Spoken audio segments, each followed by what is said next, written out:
China has launched its most extensive military exercises around Taiwan in more than a year, mobilizing naval, air, and ground forces.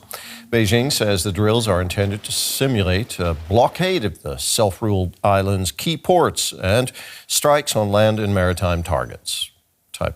Taipei has condemned the exercises, calling them military intimidation. They come just days after the Trump administration announced the sale of its largest weapons sale ever to Taiwan.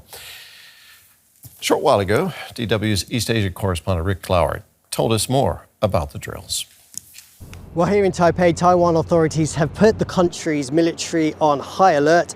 That's as China conducts its massive military exercises surrounding Taiwan. The Navy, the Air Force, the Army and the missile unit all involved in those exercises, expected to last 2 days and involve live fire components and demonstrating a blockade, what a blockade of Taiwan could look like. Well, why? China is saying that it wants to deter what it calls Taiwan's separatism. China, of course, claims Taiwan as part of its sovereign territory. That's a claim that Taiwan's government strongly rejects. It's called on China to stop these exercises, accusing it of unilateral provocation, and it's dispatched ships to ward off Chinese ships. It's put its military on high alert, as scrambling soldiers and getting the Air Force ready. It said the message from the government here is that Taiwan is determined to protect its freedom and democracy.